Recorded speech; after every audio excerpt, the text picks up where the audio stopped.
4 ವರ್ಷ training programme ಅನ್ನು launch ಮಾಡ್ತಾ ಇದೀವಿ. ಒಂದೊಂದು ಹಳ್ಳಿಯಿಂದ 7 ಜನ ಮಕ್ಕಳನ್ನ ಸೆಲೆಕ್ಟ್ ಮಾಡೋಂಥದ್ದು ಇರುತ್ತೆ. 4 ವರ್ಷ ಟ್ರೈನಿಂಗ್ ಇರುತ್ತೆ. ಆ 4 ವರ್ಷ ಅವರು ಟ್ರೈನಿಂಗ್ ಪೀರಿಯಡ್ ಅಲ್ಲಿ ಯಾರ್ಯಾರು ಆ ಕೋರ್ಸ್ ಬರ್ತಾರೆ ಅವರಿಗೆ ಲೈಫ್ ಟೈಮ್ ಸ್ಕಾಲರ್ಶಿಪ್ ಕೂಡ ಎನೇಬಲ್ ಮಾಡ್ತೀವಿ. ಫಾರ್ ಎಕ್ಸಾಂಪಲ್, ಈಗ ಒಂದು ಹಳ್ಳಿಯಿಂದ 7 ಮಕ್ಕಳು ಬರ್ತಾ ಇದ್ದಾರೆ. ಆ 7 ಮಕ್ಕಳು ಆ A-Team ಭಗೀರಥ ಯಜ್ಞ ಅಂತ ಒಂದು ಪ್ರಾಜೆಕ್ಟ್ ಮಾಡ್ತಾರೆ. ಆ ಪ್ರಾಜೆಕ್ಟ್ ಅಲ್ಲಿ ವಾರಕ್ಕೆ ಒಂದು 3 ಗಂಟೆಗಳ ಕಾಲ ಆನ್ಲೈನ್ ಟ್ರೈನಿಂಗ್ ಇರುತ್ತೆ. ಮತ್ತೆ ಎವ್ರಿ ಸಂಡೇ 4 ರಿಂದ 8 ಗಂಟೆ ಫುಲ್ ಡೇ ಕ್ಲಾಸ್ ಇರುತ್ತೆ. ಅದು ನಿಯರೆಸ್ಟ್.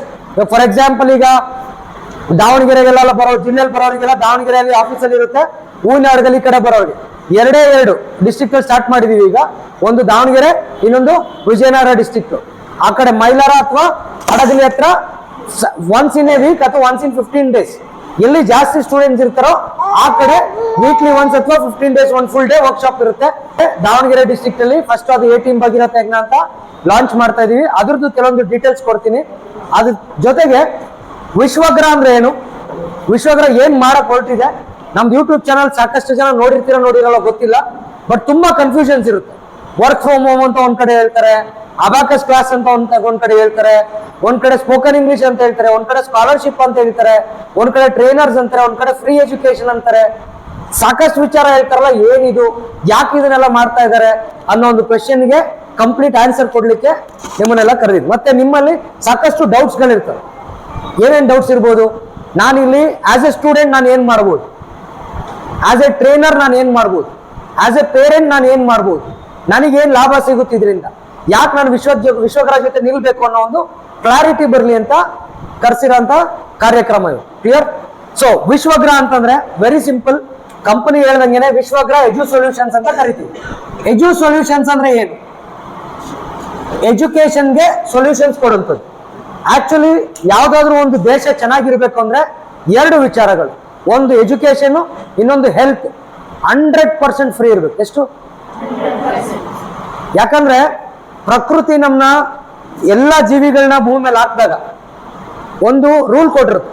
ಇವಾಗ ಒಂದು ಸಿಂಹ ತಗೊಳ್ಳಿ, ಒಂದು ನಾಯಿ ತಗೊಳ್ಳಿ, ಒಂದು ಬೆಕ್ಕು ತಗೊಳ್ಳಿ, ಒಂದು ಕೋಳಿ ತಗೊಳ್ಳಿ, ಬೇರೆ ಯಾವುದೇ ಪ್ರಾಣಿ ಪಕ್ಷಿ ತಗೊಳ್ಳಿ, ಹೆಲ್ತ್ಗೆ ಅಂತ ಡಾಕ್ಟರ್ ಹತ್ರ ಹೋಗಲ್ಲ, ಹೋಗ್ತಾವ?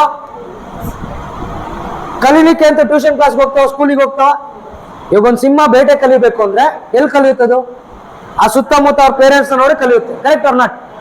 5 ಸೆನ್ಸಸ್ ಇಲ್ದಿರೋಂಥ ಒಂದು ಪ್ರಾಣಿನೇ ಎಜುಕೇಶನ್ ಮತ್ತು ಹೆಲ್ತ್ಗೆ 1 ಪೈಸಾ ಖರ್ಚು ಮಾಡಂಗಿಲ್ಲ, ತಲೆ ಕೆಡ್ಸ್ಕೊಳಂಗಿಲ್ಲ, ಸ್ಮೂತ್ ಆಗಿರುತ್ತೆ ಅಂತಂದ್ರೆ, ಇವತ್ತು ಮದುವೆ ಆಗಿ ಮಕ್ಳಿದ್ರೆ ಸಾಕು, ಪ್ರತಿ ದಿವಸ 2 ಟೆನ್ಷನ್, ಒಂದು ಎಜುಕೇಶನ್, ಒಂದು ಹಾಸ್ಪಿಟ್ಲು, ಒಂದು ಎಜುಕೇಶನ್, ಒಂದು ಹಾಸ್ಪಿಟ್ಲು. ಅದು 2 ಸಮಸ್ಯೆ ಬಿಟ್ರೆ ಬೇರೆ ಯಾವ ಸಮಸ್ಯೆನೂ ಜೀವನದಲ್ಲಿ ಇರೋದಿಲ್ಲ. Correct or not? ಕೆಲವೊಂದು ದೇಶಗಳಲ್ಲಿ ಈ 2 ಫ್ರೀ ಇರುತ್ತೆ. ಡೆವಲಪ್ಡ್ ಕಂಟ್ರೀಸ್ ಅಲ್ಲಿ 2 ಫ್ರೀ ಇರುತ್ತೆ. ಅಲ್ಲ ಸರ್, ಇಂಡಿಯಾದಲ್ಲೂ ಫ್ರೀ ಇದೆಯಲ್ಲ, ಗೌರ್ಮೆಂಟ್ ಸ್ಕೂಲ್ ಇದೆ. ನಾನು ಅದೇ ಕೇಳೋದು ನಿಮ್ಗೆ, ಗೌರ್ಮೆಂಟ್ ಹಾಸ್ಪಿಟಲ್ ಇದೆ, ಯಾಕೆ ಹೋಗ್ತಿಲ್ಲ ನೀವು ಅಲ್ಲಿಗೆ? ಯಾಕೆ ಹೋಗ್ತಿಲ್ಲ ಅಂತಂದ್ರೆ ಅಲ್ಲಿರೋ ಎನ್ವಿರಾನ್ಮೆಂಟ್ ಇರಬೇಕು, ಅಲ್ಲಿ ಸರಿಯಾಗಿ ಸರ್ವಿಸ್ ಕೊಡ್ತಿಲ್ದಿರೋ ಕಾರಣ ಇರಬೇಕು. ಯಾಕೆ ಸರ್ವಿಸ್ ಕೊಡ್ತಿಲ್ಲ ಅಲ್ಲಿ ಅಂದ್ರೆ ನೀವು ಹೋಗ್ತಿಲ್ಲ ಅಲ್ಲಿ. ಗೌರ್ಮೆಂಟ್ ಸ್ಕೂಲ್ಗೆ 30 ಮಕ್ಳು ಹೋದ್ರೆ ಅವ್ರೇನ್ ಪಾಠ ಮಾಡ್ತಾರೆ? 300 ಮಕ್ಳು ಹೋದ್ರೆ ಪಾಠ ಮಾಡ್ಲೇಬೇಕಲ್ಲ. ಆದ್ರಲ್ಲಿ ಕಲ್ಚರ್ನ ಒಂದು ಭಾವನೆ ನಿಮ್ಮಲ್ಲಿ ಬಂದ್ಬಿಟ್ಟಿದೆ. ಬಟ್ ಇನ್ನೊಂದು ಸಮಸ್ಯೆ ಏನಂತಂದ್ರೆ, ಇವತ್ತು ನಮ್ಮ ಸೋಷಿಯಲ್ ಮೀಡಿಯಾ ಇರ್ಬೋದು, ಹಾಗೆ ಮಕ್ಕಳಲ್ಲಿರುವಂತ ಇನ್ಡಿಸಿಪ್ಲಿನ್ ಇರ್ಬೋದು, ಅವರಿಗೆ ಭಗವಂತ ಹುಟ್ಟದಾಗಿಂದ ಕೊಟ್ಟಿರ್ತಾರೆ ಕೆಲವೊಂದು ಸ್ಕಿಲ್ಸ್ನ, ಅದನ್ನ ಮರ್ಸ್ಬಿಟ್ಟಿರ್ತೀವಿ. ನಾವು ಏನ್ ಮಾಡಿರ್ತೀವಿ? ನಾವೇ ಮರ್ಸೋದು ಅವ್ರಿಗೆ. ಈಗ 3 ವರ್ಷ ಮಗು 4 ವರ್ಷ ಮಗು ಎಷ್ಟು ಕ್ವಶನ್ಸ್ ಕೇಳ್ತಾ ಇರುತ್ತೆ. ಆ ಕ್ವಶನ್ ಕೇಳೋದು ಹೋಗ್ತಾ ಹೋಗ್ತಾ ಕಮ್ಮಿ ಆಗುತ್ತೆ. ಯಾಕೆ ಹೇಳಿ? ಕ್ವಶನ್ ಕೇಳಿದ್ರೆ ಆನ್ಸರ್ ಹೇಳೋರು ಬೈತಾರೆ, ಎಷ್ಟು ಸತಿ ಅದೇ ಕ್ವಶನ್ ಕೇಳ್ತೀವಿ ಅಂತೇಳಿ. ಅಲ್ಲಿಂದ ಕಲಿಕೆ ಸ್ಟಾಪ್ ಆಗುತ್ತೆ. ಒಂದು ಜನರಲ್ ಉದಾಹರಣೆ ಕೊಡ್ತಾ ಇದ್ದೀನಿ, ಯಾಕೆ ಹಿಂಗೆ ಅಂತ ಹೇಳಿ. ಸೊ ನಾವು ಇದನ್ನೆಲ್ಲ ಸಮಸ್ಯೆನ ಒಂದೇ ದಿವಸ ತೀರ್ಸಕ್ಕಾಗಲ್ಲ. 140 ಕೋಟಿ ಜನಕ್ಕೂ ಒಂದೇ ಸತಿ ಹೇಳಕ್ ಆಗಲ್ಲ. ಪ್ರೈವೇಟ್ ಸ್ಕೂಲ್ ಎಲ್ಲ ನಿಲ್ಸಿ ಗೌರ್ಮೆಂಟ್ ಸ್ಕೂಲ್ ಕಳಿಸಿ ಅಂತ ಹೇಳಕ್ಕಾಗಲ್ಲ. ಹಾಗೆ ಪ್ರೈವೇಟ್ ಸ್ಕೂಲ್ ಅವ್ರಿಗೆಲ್ಲ ನೀವು ಫ್ರೀ ಆಗಿ ಹೇಳ್ಕೊಡಿ ಅಂತ ಹೇಳಕ್ಕಾಗಲ್ಲ. ಪಾಪ ಅವರು ಸಾಕಷ್ಟು ಬಂಡವಾಳ ಹಾಕಿರ್ತಾರೆ, ಟೀಚರ್ ಸಂಬಳ ಕೊಡ್ತಿರ್ತಾರೆ. Correct or not? ಇನ್ನು ಬೇಜಾನ್ ವಿಷಯಗಳು ಇರ್ತವೆ. ಬಟ್ ಇದಕ್ಕೆಲ್ಲ ಸೊಲ್ಯೂಷನ್ಸ್ ಏನು ಅಂತ ಹುಡುಕಿದಾಗ ಒಂದೇ ಒಂದು ನನಗೆ ಅರ್ಥ ಆಗಿತ್ತು. ನಿಮ್ಗೆಲ್ಲ ಒಂದು ಕ್ವಶನ್ ಕೇಳ್ತೀನಿ. ಗಿಟಾರ್, ಎಷ್ಟು ಜನಕ್ಕೆ ಗಿಟಾರ್ ಬಾರ್ಸಕ್ ಬರುತ್ತೆ? ಇವತ್ತು ಗಿಟಾರ್ ಕಲಿಬೇಕು ಅಂತ ಹೋಗ್ತೀವಿ ಅಂತ ಇಟ್ಕೊಳ್ಳಿ. ಎಲ್ಲಾದ್ರು ಒಂದು ಮ್ಯೂಸಿಕ್ ಟೀಚರ್ ಬೇಕಾ? ಭರತನಾಟ್ಯ ಕಲಿಯಕ್ಕೆ ಹೋಗ್ಬೇಕು, ಒಂದು ಭರತನಾಟ್ಯ ಟೀಚರ್ ಬೇಕಾ? ಭೂಮಿ ಮೇಲೆ ಫಸ್ಟ್ ಟೈಮ್ ಗಿಟಾರ್ ಬಾರಿಸಿದವನಿಗೆ ಯಾರು ಹೇಳ್ಕೊಟ್ರು? ಮ್ಯಾಥಮೆಟಿಕ್ಸ್ಗೆ ಇವತ್ತು ಟ್ಯೂಷನ್ ಬೇಕಾ? ಟೀಚರ್ಸ್ ಬೇಕಾ? ಫಸ್ಟ್ ಭೂಮಿ ಮೇಲೆ ಮ್ಯಾಥ್ಸ್ ನ ಯಾರು ಕಲ್ತ್ಕೊಂಡ್ರು, ಹೆಂಗ್ ಕಲ್ತ್ಕೊಂಡ್ರು, ಈ ತರ ಯೋಚನೆ ಮಾಡೋದೇ ಇಲ್ಲ. ಅಂದ್ರೆ ನಮ್ಮಲ್ಲಿ ಮನುಷ್ಯನಲ್ಲಿ ಎಷ್ಟು ಎಬಿಲಿಟಿ ಇರುತ್ತೆ, ನಾವೊಂದು ಮನುಷ್ಯನ್ಗೆ ಏನೇನೆಲ್ಲ ಇಂಪಾರ್ಟೆಂಟ್ ಇರುತ್ತೆ ಅನ್ನೋದು ಕೆಲವೊಂದು ವಿಚಾರಗಳನ್ನ ಡಿಸ್ಕಸ್ ಮಾಡಿ. ಓಕೆ, ಏನೇನು ಇರ್ತವೆ ಹೇಳಿ ನೋಡೋಣ. ಪ್ರಾಣ ಕರೆಕ್ಟ್ ಅಲ್ಲ, ನಮ್ದು ಪ್ರಾಣ ಹೋಗ್ಬಿಟ್ರೆ ಇನ್ನ ಮನುಷ್ಯ ಅಂತ ಕರೆಯಲ್ಲ, ಡೆಡ್ ಬಾಡಿ ಅಂತ ಕರಿತೀವಿ, ಕರೆಕ್ಟಾ? ಓಕೆ, ಪಂಚ ಪ್ರಾಣಗಳು ಹೇಳಿ ನೋಡೋಣ. ನನಗೆ ದೋಸೆ ಅಂದ್ರೆ ಪಂಚಪ್ರಾಣ, ಬಿರಿಯಾನಿ ಅಂದ್ರೆ ಪಂಚಪ್ರಾಣ ಅಂತೀವಲ್ಲ, ಆ ಪಂಚಪ್ರಾಣಕ್ಕೆ ನಿಜವಾಗ್ಲೂ ಅರ್ಥ ಏನು? ಪಂಚಪ್ರಾಣ ಯಾಕೆ? ಎಷ್ಟು ಪ್ರಾಣಗಳಿದಾವೆ ನಮ್ಮ ಬಾಡಿಲಿ? 5 ತರ ಪ್ರಾಣ ಇರುತ್ತೆ. ಒಬ್ಬ ಮನುಷ್ಯ ತೀರ್ಕೊಂಡ್ರು ಅಂದ್ರೆ ಪಂಚಪ್ರಾಣ ಹಾರಿ ಹೋಯ್ತು ಅಂತ ಹೇಳ್ತಾರೆ. ಏನ್ ಹೇಳ್ತಾರೆ? ಪಂಚಪ್ರಾಣ ಹಾರಿ ಹೋಯ್ತು ಅಂತ. ಯಾವ್ದು ಪಂಚಪ್ರಾಣ ಹೇಳ್ರಿ? ನಂಬರ್ 1 ಒಬ್ರು ಹೇಳಿ. ಪ್ರಾಣವಾಯು, ಆಮೇಲೆ ಏನು? ವ್ಯಾನವಾಯು, ಆಮೇಲೆ 3ನೇದು ಅಪಾನವಾಯು. ಹಾ, ಸಮಾನ, SA ಸಮಾನ ವಾಯು. ಓಕೆ, ಉಡಾನ ವಾಯು, ಕರೆಕ್ಟಾ? ವಾಯು ಅಂದ್ರೆ ಏನು? ಗಾಳಿ. ನಮ್ಮ ದೇಹದೊಳಗಡೆ ಪ್ರಾಣ ಇದೆ ಅಂತ ಹೇಳಿದ್ರೆ, ಉಸಿರಾಡ್ತಾ ಇದೀವಿ ಅಂದ್ರೇನೆ ಅದು ಗಾಳಿಯಿಂದ, ಅದಕ್ಕೆ ವಾಯು ಅಂತ ಕರೀತಾರೆ. ಈಗ ನಮ್ ಸೈನ್ಸ್ ಅಲ್ಲಿ ಏನ್ ಹೇಳ್ಕೊಡ್ತಾರೆ? ಆಕ್ಸಿಜನ್ ಒಳಗಡೆ ತಗೊಂತೀವಿ, ಕಾರ್ಬನ್ ಡೈಆಕ್ಸೈಡ್ ಆಚೆ ಬಿಟ್ಟು, ಅಷ್ಟೇ ಸೈನ್ಸ್. ಬಟ್ ನಿಜವಾಗ್ಲೂ ಹೇಳ್ಬೇಕಂದ್ರೆ ಆ ಆಕ್ಸಿಜನ್ ಒಳಗಡೆ ಬಂದಾಗ, ಆ ಆಕ್ಸಿಜನ್ ನಮ್ಮ ಬಾಡಿಲಿ ಹೋದಾಗ 5 ತರ ಕೆಲಸ ಮಾಡುತ್ತೆ. ಏನ್ ತರ?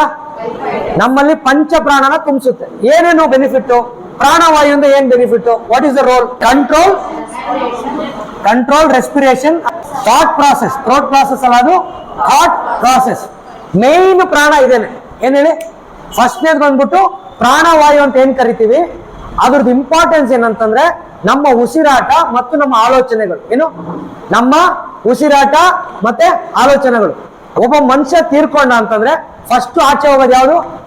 ಇದೇನೆ, ಪ್ರಾಣವಾಯು. ನೆಕ್ಸ್ಟ್ ಏನು? ವ್ಯಾನವಾಯು. ಏನದ್ರದ್ದು? Reservation of the body. ಅಂದ್ರೆ ಈ ವ್ಯಾನವಾಯು ಅನ್ನೋದೇನಿದೆ, ನಮ್ಮ ಬಾಡಿ ಇದೆಯಲ್ಲ, ಕೊಳಿಬಾರ್ದು ಅಂತ. ಏನ್ ಹೇಳಿ?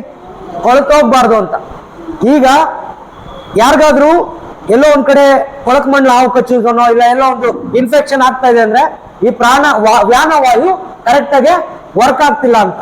ಈಗ ನಮ್ ದೇಹ ಕೊಳಿಬಾರ್ದು ಅಂತ ಇದ್ರೆ ಈ ವ್ಯಾನವಾಯು ಕೆಲಸ ಮಾಡ್ತಾ ಇದ್ರೆ ಕೊಳೆಯಲ್ಲ. ಯಾವಾಗ ನಾವು ಸತ್ತೋಗ್ತೀವಿ ಆಗ ಭೂಮಿಲಿ ಮುಚ್ಚಾಕ್ತಾರೆ. ಈ ವ್ಯಾನವಾಯು ಇರೋವರೆಗೂ ನಮ್ಮ ಬಾಡಿ ಕೊಳೆಯಲ್ಲ, ಅಲ್ಲಿಂದ ಆಚೆಗೆ ಕೊಳಿಲಿಕ್ಕೆ ಸ್ಟಾರ್ಟ್ ಆಗುತ್ತೆ. ಮತ್ತೆ ಇದೆಲ್ಲ ಏನಕ್ಕೆ ನಮ್ಗೆ ಅಂತ ನೀವು ಯೋಚನೆ ಮಾಡ್ತಾ ಇರ್ಬೇಕು. ಲೈಫ್ ಅಲ್ಲಿ ನಮಗೆ ಏನೇನೆಲ್ಲ ಅಚೀವ್ ಮಾಡ್ಬೇಕು, ಎಜುಕೇಶನ್ ಇರ್ಲಿ, ದುಡ್ಡು ಇರ್ಲಿ, ಆಸ್ತಿ ಇರ್ಲಿ, ಅಂತಸ್ತು ಇರ್ಲಿ, ಹೆಸರು ಇರ್ಲಿ, ಬೇರೆ ಯಾವುದೇ ಅಚೀವ್ ಮಾಡ್ಬೇಕು ಅಂದ್ರೂ ಫಸ್ಟ್ ನಾನೇನು, ನನ್ನ ಕೆಪಾಸಿಟಿ ಏನು, ನಾನು ಮಾಡ್ಬಹುದಾ, ನನ್ನ ಕೈಲಿ ಕೆಲಸ ಆಗುತ್ತಾ ಇಲ್ವಾ, ನನ್ನಲ್ಲಿ ಆ ಪವರ್ ಇದೆಯಾ ಇಲ್ವಾ ಅಂತ ಅರ್ಥ ಮಾಡ್ಕೊಂಡ್ರೆ ಮಾತ್ರನೇ ಮಾಡ್ಲಿಕ್ಕೆ ಸಾಧ್ಯ. ಅದಕ್ಕೆ ಇದನ್ನ ಎಕ್ಸ್ಪ್ಲೈನ್ ಮಾಡ್ತಾ ಇದ್ದೀನಿ. ಈಗ ವ್ಯಾನವಾಯು ಏನಕ್ಕಿರೋದು? ನಮ್ಮ ದೇಹ ಕೊಳಿಬಾರ್ದು ಅಂತ. ಪ್ರಿಸರ್ವೇಶನ್ ಅಂದ್ರೆ ಏನು? ಈಗ ನಮ್ದು ಚಿಕನ್ ಆಗ್ಲಿ, ವೆಜಿಟೇಬಲ್ಸ್ ಆಗ್ಲಿ, ಫ್ರೂಟ್ಸ್ ಆಗ್ಲಿ, ಹಳೆ ಅನ್ನ ಸಾರು ಆಗ್ಲಿ, ಫ್ರಿಡ್ಜ್ ಅಲ್ಲಿ ಏನಕ್ಕೆ ಇರ್ತೀವಿ? ಪ್ರಿಸರ್ವ್ ಮಾಡ್ಲಿಕ್ಕೆ. ಆ ಫ್ರಿಡ್ಜ್ ಏನಾಗುತ್ತೆ? ಅದು ಪ್ರಿಸರ್ವ್ ಆಗುತ್ತೆ. ಅದೇ ರೀತಿ ನಮ್ಮ ದೇಹ ಕೊಳಿಬಾರ್ದು ಅಂಗಾಂಗಗಳು ಅಂದ್ರೆ ವ್ಯಾನವಾಯು ತುಂಬಾ ಇಂಪಾರ್ಟೆಂಟ್. ನೆಕ್ಸ್ಟ್ ಅಪಾನವಾಯು. ಏನಿದು? ಎಕ್ಸ್ಕ್ರೀಟರಿ ಸಿಸ್ಟಮ್ ಅಂತ ಹೇಳ್ತೀವಿ. ನಮ್ಮ ದೇಹದಲ್ಲಿರೋ ವೇಸ್ಟ್ ಎಲ್ಲ ಆಚೆ ಕಳಿಸ್ಬೇಕು ಅಂದ್ರೆ ಅಪಾನವಾಯು ಇದ್ರೇನೆ ಅದು ಕೆಲಸ ಮಾಡೋದು. ಕೆಲವರಿಗೆ ಕಾನ್ಸ್ಟಿಪೇಷನ್ ಇರುತ್ತೆ, ಕೆಲವರಿಗೆ ಸರಿಯಾಗಿ ಟಾಯ್ಲೆಟ್ ಹೋಗಕ್ ಆಗ್ತಿರಲ್ಲ, ಏನೇನೋ ಕಾಯಿಲೆ ಇರುತ್ತೆ. ಯಾಕಂತಂದ್ರೆ ಈ ಪರ್ಟಿಕ್ಯುಲರ್ ವಾಯು ಏನಿದೆ, ಪ್ರಾಣ ಇದೆ, ಸರಿಯಾಗಿ ಕೆಲಸ ಮಾಡ್ತಿರಲ್ಲ.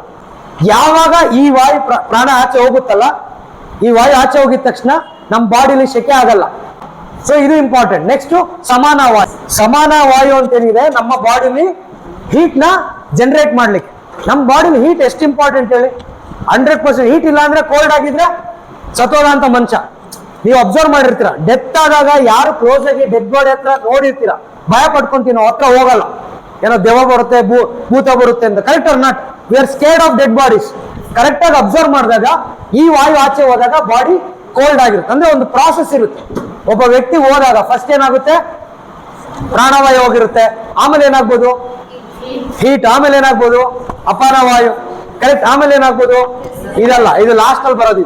ಇದಕ್ ಮುಂಚೆ ಇನ್ನೊಂದಿದೆ ಉಡಾನ ವಾಯು, ಬಾಯನ್ಸ್ ಅಂತ ಕರೀತಾರೆ. ಬಾಯನ್ಸ್ ಅಂತಂದ್ರೆ ಸತ್ತೋಗಿರೋ ಡೆಡ್ ಬಾಡಿ ಎಷ್ಟು ತೂಕ ಇರುತ್ತೆ ಗೊತ್ತಾ?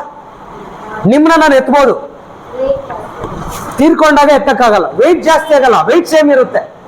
ಅದರಲ್ಲಿ ತುಂಬಾ ಇಂಪಾರ್ಟೆಂಟ್ ಉಡಾನ ವಾಯು ಅಂತ ಹೇಳ್ತೀವಿ.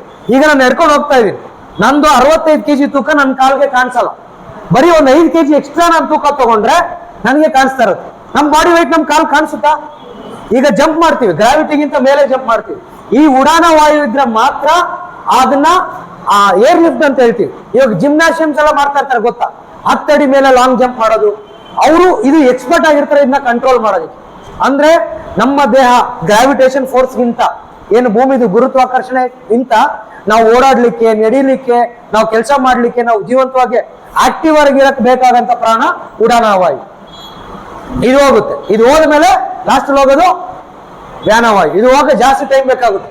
ಅರ್ಥ ಆಗ್ತದೆ ಹೇಳ್ತೇವೆ. ಸೊ ಈ ಪಂಚ ಪ್ರಾಣಗಳಿರಂತ ನಮ್ಮ ದೇಹ ಎಷ್ಟು ಕೆಪಾಸಿಟಿ ಇರ್ಬೇಕು ಹೇಳಿ? ಯಾವತ್ತಾದ್ರೂ ನಮ್ಮ ಒಂದು ಬಾಡಿಲಿ ಒಂದು ಆಕ್ಸಿಜನ್ ತಗೊಂಡ್ರೆ ಇಷ್ಟೆಲ್ಲ ಆಗುತ್ತೆ ಅನ್ನೋ ಒಂದು ಆಲೋಚನೆ ನಮ್ಮ ತಲೆಯಲ್ಲಿ ಬಂದಿರಲ್ಲ. ಯಾರಿಗೆಲ್ಲ ಈ ವಿಷಯಗಳು ಗೊತ್ತಿರುತ್ತೆ ಅವರು ಜೀವನದಲ್ಲಿ ಅದ್ಭುತವಾದ ಸಾಧನೆಗಳನ್ನ ಮಾಡಿರ್ತಾರೆ. ಸ್ಪೋರ್ಟ್ಸ್ ಪೀಪಲ್ಗಳು ತಗೊಳ್ಳಿ, ಸೈಂಟಿಸ್ಟ್ಗಳು ತಗೊಳ್ಳಿ, ಕರೆಕ್ಟ್ ಆರ್ ನಾಟ್? ಇದಕ್ಕೆ ಏನಂತೀವಿ? ಇದನ್ನೆಲ್ಲ ಅರ್ಥ ಮಾಡ್ಕೊಳ್ಳೋದು ಏನಂತೀವಿ? ಆಧ್ಯಾತ್ಮ ಅಂತ ಕರಿತೀವಿ. ಒಂದೊಂದು ರಿಲಿಜನ್ ಅಲ್ಲಿ ಒಂದೊಂದು ಫಾಲೋ ಮಾಡ್ತಾರೆ. ಫಾರ್ ಎಕ್ಸಾಂಪಲ್, ಹಿಂದೂ ರಿಲಿಜನ್ ಒಂದು ಫಾಲೋ ಮಾಡ್ತಾರೆ, ಇಸ್ಲಾಂ ಅಲ್ಲಿ ಒಂದು ಫಾಲೋ ಮಾಡ್ತಾರೆ, ಕ್ರಿಶ್ಚಿಯಾನಿಟಿಲಿ ಒಂದು ಫಾಲೋ ಮಾಡ್ತಾರೆ. ಇವತ್ತು ಒಂದು ಕ್ವೆಶ್ಚನ್ ಕೇಳ್ತೀನಿ ಎಲ್ರಿಗೂ, ಆಧ್ಯಾತ್ಮ ಅಂದ್ರೆ ಏನು? ಸಿಂಪಲ್ ಆಗಿ ಹೇಳ್ರಿ, ಫುಲ್ ಸೆಂಟೆನ್ಸ್ ಬೇಡ, 2 ಪದಗಳಿದೆ. ಆಧ್ಯ, ಇನ್ನೊಂದು ಆತ್ಮ. ಆಧ್ಯ ಅಂದ್ರೆ ಏನು? Powerful, first. ಅರ್ಥ ಆಗ್ತದೆ ಹೇಳ್ತಿರೋದು. ಆಧ್ಯಾತ್ಮ ಅಂದ್ರೆ ಏನೋ ಕಲ್ತ್ಕೊಳೋದು, ಬೇರೆ ಲೋಕಕ್ಕೆ ಹೋಗೋದು, ಗಾಳಿ ತೇಲಾಡೋದು ಅಲ್ಲ. ಅಂದ್ರೆ ಆಧ್ಯಾತ್ಮ ಅಂದ್ರೆ ಆತ್ಮವನ್ನು ಬಲಪಡಿಸುವಂತ ಕೆಲಸನೇ ಆಧ್ಯಾತ್ಮ ಅಂತ ಕರಿತೀವಿ. ಯಾವಾಗ ಈ ಆಧ್ಯಾತ್ಮ ಅನ್ನೋದು ನಮ್ಮ ಜೀವನದಲ್ಲಿ ನಾವು ಅಳವಡಿಸ್ಕೊಂತೀವಿ, ನೀವು ಯಾವುದೇ ರಿಲಿಜನ್ ಇರ್ಲಿರಿ, ನಾನು ಕ್ಲೀನಾಗಿ ಹೇಳಿ, ಯಾವ ರಿಲಿಜನ್ ರಾಂಗ್ ಹೇಳ್ಕೊಡಲ್ಲ. ಎಲ್ಲರೂ 1000 ಹೇಳ್ಬೋದು, ನಮ್ ರಿಲಿಜನ್ ದೊಡ್ಡದು, ನಮ್ ರಿಲಿಜನ್, ಅದೆಲ್ಲ ಪಕ್ಕದಲ್ಲಿ ಇಟ್ರೆ ನಮ್ಮ ಒಂದು ಆತ್ಮ, the soul which runs the body, ಈ ಬಾಡಿ ಇಸ್ ನಥಿಂಗ್ ಅಂತ ಗೊತ್ತಲ್ಲ ಎಲ್ರಿಗೂ. ಆದ್ರೂ ಇದ್ರ ಮೇಲೆ ವ್ಯಾಮೋಹ ಮಾತ್ರ ನಾವು ಬಿಡಲ್ಲ. Correct or not? ಸೊ ಈ ಯಾವಾಗ ಒಂದು ಸ್ಟೂಡೆಂಟ್ಸ್ ಆಗ್ಲಿ, ಎಜುಕೇಶನ್ ಸಿಸ್ಟಮ್ ಆಗ್ಲಿ, ಹೆಲ್ತ್ ಆಗ್ಲಿ ಸರಿ ಆಗ್ಬೇಕು ಅಂತಂದ್ರೆ ಮೇನ್ ಬೇಕಾಗಿರೋದು ನಮ್ಮ ಆತ್ಮವನ್ನು ಪವರ್ಫುಲ್ ಮಾಡೋದು, ಆಧ್ಯಾತ್ಮ ಅಂತ ಕರಿತೀವಿ. ಅದಕ್ಕೆ ಆ ಪ್ರಾಸೆಸ್ ಅರ್ಥ ಮಾಡ್ಕೊಬೇಕು ಅಂದ್ರೆ ಈ ವಿಚಾರಗಳನ್ನ ಸ್ವಲ್ಪ ಡೀಟೇಲ್ ಆಗಿ ಕಲಿಬೇಕಾಗುತ್ತೆ. ಎಲ್ಲಿವರೆಗೂ ನಮ್ಮ ಮಕ್ಕಳುಗಳಾಗ್ಲಿ, ಟೀಚರ್ಗಳಾಗ್ಲಿ, ಪೇರೆಂಟ್ಸ್ ಆಗ್ಲಿ ಈ ವಿಚಾರಗಳು ನಾನು ಕಲಿಯಲ್ಲ ಅಂತಾರೆ, ಅಲ್ಲಿವರೆಗೂ ಎಜುಕೇಶನ್ ಸಿಸ್ಟಮ್ ಫ್ರೀ ಆಗಿ ಸಾಧ್ಯನೇ ಇಲ್ಲ. ಯಾವ್ದೋ ಒಂದು ಮಠಕ್ಕೆ ಹೋಗಿದ ತಕ್ಷಣ ಆಧ್ಯಾತ್ಮ ಬರುತ್ತೆ, ಯಾವ್ದೋ ಒಂದು ಮೆಡಿಟೇಷನ್ ಮಾಡಿದ ತಕ್ಷಣ ಆಧ್ಯಾತ್ಮ ಬರುತ್ತೆ, ಯಾವ್ದೋ ಒಂದು ಮಸ್ಜಿದ್ಗೆ ಹೋಗಿದ ತಕ್ಷಣ ಆಧ್ಯಾತ್ಮ ಬರುತ್ತೆ, ಮೆಕ್ಕಾಗ ಹೋಗಿದ ತಕ್ಷಣ ಆಧ್ಯಾತ್ಮ ಬರುತ್ತೆ. ನಿಮ್ಗೆ ಅರ್ಥ ಆಗ್ತಿದೆ ಹೇಳ್ತಿರೋದು? ಅಥವಾ ಯಾರೋ ಒಂದು ಪೂಜೆ ಮಾಡಿದ ತಕ್ಷಣ ಆಧ್ಯಾತ್ಮ ಬರುತ್ತೆ, ಯಾವ್ದೋ ಒಂದು ವ್ರತ ಮಾಡಿದ ತಕ್ಷಣ ಆಧ್ಯಾತ್ಮ ಬರುತ್ತೆ. ಅಪ್ಪಟ ಸುಳ್ಳದು. ಅದು ಬೇಕಾದ್ರೆ ಎಲ್ಲಿ ಬೇಕಾದ್ರೂ ವಾದ ಮಾಡ್ತೀವಿ. ನಮ್ಮ ದಿನನಿತ್ಯದ ಜೀವನದಲ್ಲಿ ನನ್ನ ಆತ್ಮನ ಆದ್ಯತೆ ಕೊಟ್ಟು ಪವರ್ಫುಲ್ ಮಾಡ್ಕೊಂಡು ಹೋದಾಗ ಆ ಆಧ್ಯಾತ್ಮ ಪವರ್ ಬರುತ್ತೆ. ಮಕ್ಕಳಲ್ಲಿ ಹುಟ್ಟಿದಾಗ ದೇವರು ಅದನ್ನ ಹಾಕಿ ಕಳಿಸಿರ್ತಾರೆ. ನಾವೇನ್ ಮಾಡ್ತೀವಿ ಗೊತ್ತಾ? ಸಾಕಷ್ಟು ವಿಚಾರಗಳನ್ನ, ಬೇಡದಿರೋ ವಿಚಾರಗಳನ್ನ ಅವ್ರ ತಲೆಯಲ್ಲಿ ತುಂಬಿ ಅವ್ರ ಎಜುಕೇಶನ್ ನಾವೇ ಹಾಳು ಮಾಡ್ತೀವಿ. ಫಸ್ಟ್ ಅವ್ರದ್ದು ಎಜುಕೇಶನ್ ಹಾಳು ಮಾಡ್ತೀವಿ, ಎರಡನೇದು ಅವ್ರ ಹೆಲ್ತ್ ಹಾಳು ಮಾಡ್ತೀವಿ. ಏನೇಳಿ ಯಾಕೆ ಹಂಗಾಗುತ್ತೆ? 7 ಕಾರಣಗಳಿದೆ ಅದಕ್ಕೆ. Let's discuss on that. 7 ಕಾರಣಗಳಿರುತ್ತೆ. ಅದಕ್ಕಿಂತ ಇಂಪಾರ್ಟೆಂಟ್, ಒಬ್ಬ ವ್ಯಕ್ತಿಗೆ ಬೇಕಾಗಿರೋಂತ 8 ವಿಚಾರ. ಕೋಪ ಮಾಡ್ಕೊಳ್ಳೇಬಾರ್ದು ಅಂತಲ್ಲ, ಕೋಪ ನನಗೆ 2 ನಿಮಿಷ ಬರ್ಬೇಕು. ಎಷ್ಟು ನಿಮಿಷ? ಒಂದೇ 1 ನಿಮಿಷ ಬರ್ಬೇಕು, 30 ಸೆಕೆಂಡ್ ಬರ್ಬೇಕು ಕೋಪ. ನನ್ನ ಮಗು ಮೇಲೆ ಪ್ರೀತಿ 10 ನಿಮಿಷ ಬರ್ಬೇಕು ಅಷ್ಟೇ ನಂಗೆ, ಅದಕ್ಕಿಂತ ಜಾಸ್ತಿ ಬರ್ಬಾರ್ದು. ಕಂಟ್ರೋಲ್ಡ್ ಎಮೋಷನ್ಸ್ ಅಂತ ಕರಿತೀವಿ. ನೀವು ಅಬ್ಸರ್ವ್ ಮಾಡಿ, ನೀವು ಅಂತೀರಾ ಆ ಮನುಷ್ಯ ಕಲ್ಲಪ್ಪ, ಕೋಟ್ಯಾಂತರ ರೂಪಾಯಿ ಸಂಪಾದನೆ ಮಾಡಿದ್ದಾನೆ, ಬಡವರು ಅಂದ್ರೆ ಕನಿಕರ ಇಲ್ಲ ಅಂತ. ಅವನ ಎಮೋಷನ್ಸ್ ನ ಕಂಟ್ರೋಲ್ ಮಾಡ್ತಿರ್ತಾರೆ. ನಾವೇನ್ ಮಾಡ್ತೀವಿ ಹೇಳಿ? ಎಮೋಷನ್ಸ್ ನ ಕಂಟ್ರೋಲ್ ಮಾಡಲ್ಲ. ಇದನ್ನೆಲ್ಲ ಹೇಗ್ ಕಂಟ್ರೋಲ್ ಮಾಡೋದು? ಇದೆಲ್ಲ ಬೇಕಾ ಬೇಡ? ನೆಕ್ಸ್ಟ್ ಏನಮ್ಮ ಇರೋದು? 5ನೇದು ಕರೇಜ್. ಕರೇಜ್ ಅಂದ್ರೆ ಏನು? ಧೈರ್ಯ. ಇದೆಲ್ಲ ಇರುತ್ತೆ, ಧೈರ್ಯ ಇಲ್ಲ. ಏನ್ ಮಾಡಕ್ಕದು? ನಮ್ ಸ್ಟೂಡೆಂಟ್ಸ್ ಇದಾರೆ ಸಾಕಷ್ಟು, ಅಲ್ಲೊಂದ್ 4-5 ಜನ ಇದ್ರ ಒಂದು ಬ್ಯಾಚ್ ಅವರು. ಅವ್ರಿಗೆ ಎಷ್ಟು ಗೊತ್ತಿದೆ ಅಂದ್ರೆ ಲಾಸ್ಟ್ ಒಂದು 40-45 ದಿವಸ ಒಳ್ಳೆ ಫುಲ್ ಟ್ರೈನಿಂಗ್ ಮಾಡಿದ್ವಿ. ಮಾತಾಡಿದ್ರೆ ಮಾತಾಡಲ್ಲ. ಯಾಕೆ ಹೇಳಿ? ಧೈರ್ಯ ಇಲ್ಲ, ಕರೇಜ್ ಇಲ್ಲ.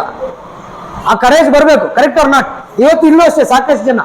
ಅದ್ಯಾಕೆ 10 ವರ್ಷ ಟೀಚಿಂಗ್ ಮಾಡಿರ್ತಾರೆ, 1000 ಜನ ಕೂರ್ಸ್ಬಿಟ್ಟು ಸ್ಟೇಜ್ ಮೇಲೆ ಕೊಡಿ ಮೈಕು, ಕೈ ಕಾಲೆಲ್ಲ ಶಿವರ್ ಆಗ್ತಿರುತ್ತೆ. ಯಾಕೆ ಹೇಳಿ? ಧೈರ್ಯ ಇರಲ್ಲ. ಮತ್ತೆ ನಾನು ಏನಾದ್ರೂ ಸಾಧನೆ ಮಾಡ್ಬೋದು ಅಂತ ಛಲ ಇರುತ್ತೆ, ಮಾಡಕ್ ಜೋಬಲ್ ದುಡ್ಡು ಇರುತ್ತೆ, ಪವರ್ ಇರುತ್ತೆ, ಇಂಟೆಲಿಜೆನ್ಸ್ ಇರುತ್ತೆ, ಧೈರ್ಯ ಇರಲ್ಲ ಮಾಡಕ್ಕೆ. ಸೋತ್ರೆ ಏನು ಅಂತ ಏನ್ ಹೇಳಿ, ಸೋತ್ರೆ ಏನು ಅಂತ. ಆ ಕರೇಜ್ ಕೂಡ ಬೇಕಾಗಿರುತ್ತೆ ಮನುಷ್ಯನಿಗೆ. ನಾನ್ ಕೇಳ್ತಾ ಇರೋದು ಮನುಷ್ಯ ಜೀವನದಲ್ಲಿ ಬೇಕಾಗಿರೋಂತ 8 ಇಂಪಾರ್ಟೆಂಟ್ ವಿಷಯಗಳು. ನಾವು ಜಾಸ್ತಿ ತಲೆ ಕೆಡಿಸ್ಕೊಂತೀವಲ್ಲ, ಆ 8 ಇಂಪಾರ್ಟೆಂಟ್ ವಿಷಯಗಳನ್ನ ಮಾತಾಡ್ತಾರೆ. 6ನೇದೇನಮ್ಮ? ಮನಿ. ಇದಂತೂ ಯಾರು ಮಾತಾಡಂಗೆ ಇಲ್ಲ, ಎಲ್ರಿಗೂ ಬೇಕೇ ಬೇಕು. ನನಗೂ ಬೇಕು, ನಿಮಗೂ ಬೇಕು, ಎಲ್ರಿಗೂ ಬೇಕು ಮನಿ. ಎಷ್ಟು ಬೇಕು? ಎಷ್ಟಿದ್ರು ಸಾಲಲ್ಲ, ಎಷ್ಟಿದ್ರು ಸಾಲಲ್ಲ. Correct or not? ಇವತ್ತು ಹೇಳ್ತಾರೆ ಸರ್ 15,000 ತಿಂಗಳಿಗೆ ಬಂದ್ರೆ ಸಾಕು ಸರ್. 15,000 ಬಂತ, ಇನ್ನೊಂದು ಎಲ್ಲೋ ಒಂದ್ ಕಡೆ ವರ್ಕ್ ಫ್ರಮ್ ಹೋಮ್ ವಿಶ್ವಗ್ರಹ 2 ಅಂತ ಒಂದು ಕಂಪ್ನಿ ಓಪನ್ ಮಾಡಿ 25,000 ಕೊಡ್ತೀನಿ ಅಂದ್ರೆ ಸರ್ ಜಂಪ್ ಅಂದ್ರೆ ಅದೇನಂತಂದ್ರೆ ಮನುಷ್ಯನ್ಗೆ ದೇವ್ರು ಕೊಟ್ಟಂತ ವರನೂ ಅದೇ, ಶಾಪನೂ ಅದೇ. Getting my point or not? So ಇವಾಗ ನನಗೂ ಬೇಕು ದುಡ್ಡು. ಎಷ್ಟು ಬೇಕು ಅಂದ್ರೆ ಒಂದಷ್ಟು ಬೇಕು, ಹೇಳ್ತೀನಿ ಆಮೇಲೆ. ವಾಟ್ ಈಸ್ ಮೈ ಗೋಲ್? ನಾನು ಯಾಕೆ ಇದೆಲ್ಲ ಮಾಡ್ತಾ ಇದ್ದೀನಿ? ನಾನು ಸುಮ್ಮನೆ ಮಾಡ್ತಿಲ್ಲ, ನಾನು ಯಾವ್ದೋ ಒಂದು ಕಾರಣಕ್ಕೋಸ್ಕರ ಮಾಡ್ತಿರ್ತೀನಲ್ಲ. ಓಕೆ, ಸೊ ನಾವು ಮನಿ ಹೇಳಿನೇನಮ್ಮ? ಮೊರಾಲಿಟಿ. ಓಕೆ, ಮೊರಾಲಿಟಿ ಅಂದ್ರೆ ಏನು? ನಾನು ಒಳ್ಳೆಯವನು ಅನ್ಸ್ಕೊಬೇಕು. ಏನ್ ಅನ್ಸ್ಕೊಬೇಕು? ನಾನು ಒಳ್ಳೆಯವನು ಅನ್ಸ್ಕೊಬೇಕು, ಧರ್ಮ ಪಾಲನೆ ಮಾಡ್ತಾ ಇದೀನಿ ಅಂತ ಹೇಳ್ಬೇಕು, ಇಲ್ಲೀಗಲ್ ಇರಬಾರ್ದು, ಯಾರು ನನ್ನ ಕ್ಯಾರೆಕ್ಟರ್ ಬಗ್ಗೆ ಕ್ವೆಶ್ಚನ್ ಮಾರ್ಕ್ ಮಾಡಬಾರ್ದು. ಇದೂ ತುಂಬಾ ಇಂಪಾರ್ಟೆಂಟ್. ಹೌದಾ? ನಾವೆಲ್ಲ ಇದ್ರ ಬಗ್ಗೆ ಯೋಚನೆ ಮಾಡ್ತೀವೋ ಮಾಡಲ್ಲ? ನಿಮ್ಮ ಮಕ್ಕಳನ್ನೆಲ್ಲ ಸ್ಕೂಲಿಗೆ ಕಳಿಸ್ತೀರಾ, ಇದ್ರಲ್ಲಿ ಯಾವ್ದಾದ್ರು ಬೇಡ ಅಂತ ಕಳಿಸ್ತೀರಾ, ಇದೆಲ್ಲ ಬೇಕು ಅಂತ ಕಳಿಸ್ತಾ ಇದ್ರಿ ಸರ್. ಬಟ್ ಅಷ್ಟು ಕ್ಲಾರಿಟಿ ಇದೆಯಾ ನಿಮ್ಮ ಮಕ್ಕಳಿಗೆ? ನಾವು ಸ್ಕೂಲಿಗೆ ಹೋಗ್ತಾ ಇದೀವಿ, 8 ಸಂಪಾದನೆ ಮಾಡ್ಬೇಕು ಅಂತ ಕ್ಲಾರಿಟಿ ಇದೆಯಾ? ಆ ಕ್ಲಾರಿಟಿ ಬಂದಿದ್ದ ದಿವಸ ಅವ್ರು ಚೆನ್ನಾಗಿ ಓದ್ತಾರೆ. ಆ ಕ್ಲಾರಿಟಿ ಬಂದಿಲ್ಲ ಅಂದ್ರೆ ನೀವು ಯಾವ ಸ್ಕೂಲಿಗೆ ಹಾಕಿದ್ರು ಅವ್ರು ಹೋಗಲ್ಲ. ನಾವು ಅಷ್ಟೇ, ನಾವು ಮಾಡ್ತಾರ ಕೆಲಸದಲ್ಲಿ ಆಟೋ ಓಡಿಸ್ತಿರ್ಬೋದು, ಟೀಚರ್ ಆಗಿರ್ಬೋದು, ಕಸ ಹೊಡಿತಿರ್ಬೋದು, ಒಂದು ಮಿನಿಸ್ಟರ್ ಆಗಿರ್ಬೋದು, ಒಂದು MLA ಆಗಿರ್ಬೋದು, ಯಾರೇ ಆದ್ರೂ ಈ ವಿಚಾರಗಳ ಬಗ್ಗೆ ಕಾಳಜಿ ಇಲ್ಲ ಅಂದ್ರೆ, ಈ ವಿಚಾರ ನಂಗೆ ಬೇಕು ಅಂತ ಗೊತ್ತಿಲ್ಲ ಅಂದ್ರೆ ಅವರು ಲೈಫಲ್ಲಿ ಏನು ಮಾಡಕ್ ಆಗಲ್ಲ. ಅದಕ್ಕೆ ಸಾಕಷ್ಟು ಮಿನಿಸ್ಟರ್ಗಳಲ್ಲ, ಅವ್ರು ಕರೆಕ್ಟಾಗಿ ಕೂತ್ಕೊಂಡಿದ್ದೀನಲ್ಲ ಒಂದ್ಸತಿ ಯೋಚನೆ ಮಾಡಿದ್ರು ಅಂತ ಇಟ್ಕೊಳ್ಳಿ, ಅದ್ಭುತವಾದ ಕೆಲಸ ಮಾಡ್ತಾರೆ. ಕೆಲವರು ಮಾಡ್ತಿರ್ತಾರೆ, ಸಾಕಷ್ಟು ಜನ ಮಾಡ್ತಿರಲ್ಲ. ಯಾಕೆ ಹೇಳಿ? ಇದ್ರಲ್ಲಿ ಯಾವ್ದೋ ಒಂದು ಮರ್ತೋಗಿರ್ತಾರೆ. ಯಾಕೆ ಮರ್ತೋಗಿರ್ತಾರೆ ಅದು ನೆಕ್ಸ್ಟ್ ಮಾತಾಡೋಣ. 8ನೇದೇನು? ಏನೋ ಡೆತ್, ಸಾವು. ಎಲ್ಲರಿಗೂ ಜಾಸ್ತಿ ಭಯ ಅಂದ್ರೆ ಇದೆ, ಕರೆಕ್ಟಾ? ಬಟ್ ಹೇಳಕ್ ಕೇಳಿ, ಇಲ್ಲ ಸರ್ ನಂಗೆ ಸಾವಂದ್ರೆ ಭಯ ಇಲ್ಲ ಅಂತಾರೆ. ಸಾವಂದ್ರೆ ಭಯ ಇಲ್ಲ ಅಂತ ಆದ್ರೂ ಏನೋ ಒಂದು ಚಿಕ್ಕದು ಏನಾದ್ರು ಕಾಯಿಲೆ ಬಂತಂದ್ರೆ ಫುಲ್ ಟೆನ್ಷನ್ ಆಗ್ತಾರೆ. ಕರೆಕ್ಟ್? ಯಾವ್ದೋ ಒಂದು ಗಾಡಿ ಬಂತು ಅಂತಾರೆ. ಕ್ಲಾರಿಟಿ ಬೇಕು. ಸಾವು ಅಂದ್ರೆ ಭಯ ಇದೆಯಾ, ಭಯ ಇಲ್ವಾ? ಇದೇ ತಾನೆ ಬದುಕಬೇಕು ಅಂತ ಆಸೆ ಇದೆ, ಕರೆಕ್ಟ್ ಅಲ್ವಾ? ಮನುಷ್ಯನ್ಗೆ ಯಾವಾಗ ಗೊತ್ತಾ ಅದ್ರ ಬಗ್ಗೆ ಭಯ ಹೋಗೋದು? ಒಂದು ಪ್ರಾಬ್ಲಮ್ ಜಾಸ್ತಿ ಆದಾಗ, ಇನ್ನೊಂದು ಅವ್ನು ಮಾಡ್ಬೇಕಾದ ಕೆಲಸ ಎಲ್ಲ ಕಂಪ್ಲೀಟ್ ಮಾಡ್ದಾಗ. ಕಂಪ್ಲೀಟ್ ಮಾಡಿದ್ರ ಎಲ್ಲ ಕೆಲಸ? ಇವತ್ತಿನವರೆಗೂ ನಾನು ಏನ್ ಮಾಡ್ಬೇಕು ಅನ್ಕೊಂಡಿದೆ ನಾನು ಮಾಡಿದೆ, ಅದರಿಂದ ಫಲ ಬಂದಿದೆಯೋ ಇಲ್ಲ ಬೇರೆ ವಿಚಾರ. I am happy. ಬಿರಿಯಾನಿ ತಿನ್ಬೇಕು ಅಂತ ಅನ್ಸ್ತು, ತಿನ್ಬಿಟ್ಟೆ. AC ರೂಮಲ್ಲಿ ಇರ್ಬೇಕು ಅನ್ಸ್ತು, ಇದ್ಬಿಟ್ಟೆ. ಫುಟ್ಪಾತ್ ಅಲ್ಲಿ ಮಲ್ಕೊಬೇಕು ಅನ್ಸ್ತು, ಮಲ್ಬಿಟ್ಟೆ. ಅರ್ಥ ಆಗ್ತಿದೆ ಹೇಳ್ತಿರೋದು? ಏನ್ ಮಾಡ್ಬೇಕು ಅನ್ಸೋದೆಲ್ಲ ಸಂತೃಪ್ತಿಯ ಕಂಪ್ಲೀಟ್ ಮಾಡಿದ್ಮೇಲೆ ನಾನು ಹೋಗ್ತೀನಿ ಅಂದಾಗ ಆ ಸಾವಿಂದು ಮರಣ ಭಯ ಹೋಗ್ಬಿಡುತ್ತೆ. Getting my point or not? ಈಗ ಇದನ್ನ ಎಜುಕೇಶನ್ ಕಂಪೇರ್ ಮಾಡಿದ್ರು ಅಷ್ಟೇ. ಒಂದು ಮನುಷ್ಯಂಗೆ, ಮಕ್ಳಿಗಾಗ್ಲಿ ದೊಡ್ಡವರಿಗಾಗ್ಲಿ ಅರ್ಥ ಮಾಡ್ಕೊಬೇಕಾದ ವಿಚಾರ ಏನು? ಈ 8 ವಿಚಾರಗಳನ್ನ ನಾವು ಗೆದ್ರೇನೆ ಭೂಮಿ ಮೇಲೆ ಏನಾದ್ರೂ ಸಾಧನೆ ಮಾಡಕ್ ಆಗುತ್ತೆ. ವಿಶ್ವಗ್ರಹ ಎಜು ಸೊಲ್ಯೂಷನ್ಸ್ ಮೇನ್ ಉದ್ದೇಶ ನಮ್ದು 112 ಕೋರ್ಸ್ ಇದೆ. ಸಾಫ್ಟ್ವೇರ್ ಕೋರ್ಸ್ ಇದೆ, ಮ್ಯಾಥಮೆಟಿಕ್ಸ್ ಇದೆ. ಈ ಪ್ರಪಂಚದಲ್ಲಿ ಯಾವ ಕೋರ್ಸ್ ಇದೆ ನಮ್ಮ ಟ್ರೈನರ್ಗಳು ಗೊತ್ತಿರುತ್ತೆ. ಎಲ್ಲ ಒಂದು ಲಿಸ್ಟ್ ಇದೆ, ಯಾವ್ದು ಬೇಕಾದ್ರೂ ಟ್ರೈನಿಂಗ್ ಕೊಡ್ತೀವಿ. ಅದೆಲ್ಲಕ್ಕಿಂತ ಜಾಸ್ತಿ ಇಂಪಾರ್ಟೆಂಟ್ ಟ್ರೈನಿಂಗ್ ನಾವು ಕೊಡೋದೇನಂದ್ರೆ, ನಿಮ್ ಮಕ್ಕಳಾಗ್ಲಿ ಟ್ರೈನರ್ಸ್ ಆಗ್ಲಿ, ನೀವು ಯಾವ ಸಬ್ಜೆಕ್ಟ್ ಹೇಳ್ಕೊಡ್ತೀರಾ ಹೇಳ್ಕೊಡಲ್ಲ ಗೊತ್ತಿಲ್ಲ ನನಗೆ, ಇದನ್ನ ಮಾತ್ರ ಹೇಳ್ಕೊಡ್ಲೇಬೇಕು, ತಯಾರಿ ಮಾಡ್ಲೇಬೇಕು ಇದಕ್ಕೆ. ಸೊ ಇದು ಕಂಪಲ್ಸರಿ, ಫ್ರೀ ಇದಕ್ಕೆ. ಈ ಕ್ಲಾಸಸ್ ಎಲ್ಲ ಫ್ರೀ ರೀ. ಈ ಕ್ಲಾಸ್ ಯಾವ್ದಕ್ಕೂ ಚಾರ್ಜ್ ಮಾಡಲ್ಲ. ಅಬಾಕಸ್ಗೆ ಚಾರ್ಜ್ ಮಾಡ್ತೀವಿ, ಸ್ಪೋಕನ್ ಇಂಗ್ಲಿಷ್ ಚಾರ್ಜ್ ಮಾಡ್ತೀವಿ, ಈ ಕ್ಲಾಸ್ಗೆ ಚಾರ್ಜ್ ಮಾಡಲ್ಲ. Getting my point or not? So ಈ ರೀತಿ 8 ವಿಚಾರಗಳನ್ನ ಗೆಲ್ಬೇಕು ಅಂತ ನಮ್ಮ ತಲೆಯಲ್ಲಿ ಬರ್ಬೇಕು. ಈಗ ಇದು ಯಾಕೆ ಆಗ್ತಿಲ್ಲ ಸಾಕಷ್ಟು ಜನಕ್ಕೆ? ನಾವ್ ಯಾಕೆ ಹಿಂಗ್ ಇದೀವಿ? ಇದೆಲ್ಲ ಗೊತ್ತಿದ್ರು ಕೆಲವರು ಅಚೀವ್ ಮಾಡಕ್ಕಾಗಲ್ಲ. ಯಾಕೆ? What will be the reason ಹೇಳಿ ನೋಡೋಣ. ಫಸ್ಟ್ ಒನ್ ಏನು? ಅಹಂಕಾರ. ಏನು? ನಾನೇ, ನಂಗೆಲ್ಲ ಗೊತ್ತು. ನೀವೇನ ಹೇಳ, ನಿಮ್ಗಿಂತ ಜಾಸ್ತಿ ಗೊತ್ತಿತ್ತು. ಇದು ಫಸ್ಟ್ ಕಾರಣ. 2ನೇ ಕಾರಣ ಇಲ್ಯೂಷನ್, ಭ್ರಮೆ. ಕ್ಲಾರಿಟಿನೇ ಇರಲ್ಲ, ಭ್ರಮೆಯಲ್ಲಿ ಬದುಕ್ತಾ ಇರ್ತಾರೆ. ಭ್ರಮೆ ಅಂದ್ರೆ ಜೀವನ ಹಿಂಗೇ ಇರುತ್ತೆ ಅಂತ, ಅದು ಭ್ರಮೆ. ಹಿಂಗಾಗುತ್ತೆ, ನಾಳೆ ಒಂದು 5 ವರ್ಷ ಆದ್ಮೇಲೆ, 15 ದಿವಸ ಆದ್ಮೇಲೆ ಹಿಂಗ ಆಗ್ಬೋದು ನನ್ನ ಜೀವನ. ಎಷ್ಟು ಜನಕ್ಕೆ ಗೊತ್ತಿದೆ? 15 ದಿವಸ, ಇಲ್ಲಿಂದ 15 ದಿವಸದಲ್ಲಿ ನೀವು ಎಜುಕೇಶನ್ ಅಲ್ಲಿ ಆಗ್ಲಿ, ನಿಮ್ ಫೈನಾನ್ಸ್ ಸ್ಟೇಟಸ್ ಅಲ್ಲಿ ಆಗ್ಲಿ ಹಿಂಗೆ ಇರ್ತೀವಿ. ಮೇಲೆ ಹೋಗ್ತೀರಾ, ಕೆಳಗಡೆ ಬೀಳ್ತೀರಾ ಅಂತ ಎಷ್ಟು ಜನಕ್ಕೆ ಗೊತ್ತಿದೆ? ಗೊತ್ತೇ ಇರಲಿಲ್ಲ. ಅದಕ್ಕೆ ಕರೋನಾ ಬಂದಾಗ ಎಲ್ಲರೂ ಅಲ್ಲೋಲ ಕಲ್ಲೋಲ ಆಗಿ ಗೊತ್ತಿದ್ದವ್ರು ಏನ್ ಮಾಡಿದ್ರು, ಆ ಟೈಮ್ ಅದು ಪಾಸಿಟಿವ್ ಆಗಿ ಉಪಯೋಗಿಸ್ಕೊಂಡ್ರು. ಈ 95% ಜನಗಳು ಅವಾಗ ಲಾಸ್ ಅಲ್ಲಿ ಹೋದ್ರು, 5% ಜನಗಳು ದುಡ್ಡು ಮಾಡಿದ್ರು. ನಾನು ಕರೋನಾದಲ್ಲೇ 40 ಲಕ್ಷ ಸಂಪಾದನೆ ಮಾಡಿದೆ. ಇನ್ನೊಂದ್ 2 ವರ್ಷ ಕರೋನಾ ಇದ್ದಿದ್ರೆ ಚೆನ್ನಾಗಿರ್ತಿತ್ತು ಅನ್ಸ್ತಿತ್ತು. I was prepared. ಇವರು ಅಷ್ಟೇ ನೋಮೆಸ್. ಅಂದ್ರೆ ನಾನು ಏನಕ್ಕೆ ಹೇಳ್ತೀನಿ ಅಂತಂದ್ರೆ, ಯು ಆರ್ ನಾಟ್ ಫೋರ್ಸಿಂಗ್. ಅಂದ್ರೆ ತುಂಬಾ ದೂರಕ್ಕೆ ಯೋಚನೆ ಮಾಡಿ ಅಂತಲ್ಲ, ಭ್ರಮೆಯಲ್ಲಿ ಬದುಕದ್ ಬಿಡಿ, ಕ್ಲಾರಿಟಿ ತಗೊಂಬನ್ನಿ. ಮಕ್ಳಿಗೂ ಅಷ್ಟೇ ಭ್ರಮೇಲಿ ಹೋಗ್ತಿದಾರೆ ಅವ್ರು. ಶಾಲೆಗೆ ಹೋಗಿ ಇವತ್ತು ಬೆಳಿಗ್ಗೆ ಹೇಳಿದೆಲ್ಲ ತಗೊಂಡು ಬರ್ದ್ಬಿಟ್ರೆ ನಂಗೆ ಒಳ್ಳೆ ಕೆಲಸ ಸಿಕ್ಬಿಡುತ್ತೆ 100, ದಟ್ ಇಸ್ ಭ್ರಮೆ. ಅದು ಕ್ಲಿಯರ್ ಕಟ್ ಕ್ಲಾರಿಟಿ. ನಾನು ಏನ್ ಮಾಡಬಲ್ಲೆ, ನಾನು ಯಾವ ರೀತಿ ಹೋಗ್ಬೇಕು, ಈ ಕಡೆ ಫೇಲ್ ಆದ್ರೆ ನೆಕ್ಸ್ಟ್ ನಾನು ಏನ್ ಮಾಡ್ಬೇಕು ಅನ್ನೋ ಕ್ಲಾರಿಟಿ ಇಲ್ಲದೆ ಇದ್ದಾಗ, ಆ ಭ್ರಮೆಯಲ್ಲಿದ್ದಾಗ ಫೇಲ್ಯೂರ್ ಆಗ್ತಾರೆ. ಓಕೆನಾ? ನೆಕ್ಸ್ಟ್ ಮೂರನೇದು ಸುಳ್ಳು, ಲೈಸ್, ಸರ್ವನಾಶ. ಯಾರಾದ್ರೂ ಗಟ್ಟಿಯಾಗಿ ಮಾತಾಡಕ್ ಆಗಲ್ಲ 1000 ಜನದ ಮುಂದೆ, ತಮ್ಮ ಮನ್ಸಲ್ಲಿರೋದನ್ನ ಹೇಳಕ್ ಆಗಲ್ಲ ಅಂದ್ರೆ 100% ಅವ್ರು ಜಾಸ್ತಿ ಸುಳ್ಳು ಹೇಳ್ತಾರೆ. ಬರ್ದಿಟ್ಕೊಳ್ಳಿ. ನಾನು ಯಾರಿಗಾದ್ರೂ ಮೈಕ್ ಕೊಟ್ಟವ್ರು ಮಾತಾಡಲ್ಲ ಅಂದ್ರೆ ಅವ್ರಿಗೆ ನಿಜ ಹೇಳೋ ಅಭ್ಯಾಸ ಇಲ್ಲ, ಜಾಸ್ತಿ ಸುಳ್ಳು ಹೇಳ್ತಾರೆ ಅಂತೆ. 100% ಚೆಕ್ ಮಾಡ್ಕೊಳ್ಬೇಕು. ಯಾಕಂದ್ರೆ ಅದೇನ್ ಮಾಡುತ್ತೆ ಅಂತಂದ್ರೆ ಆತ್ಮವಿಶ್ವಾಸ ಇರಲ್ಲ.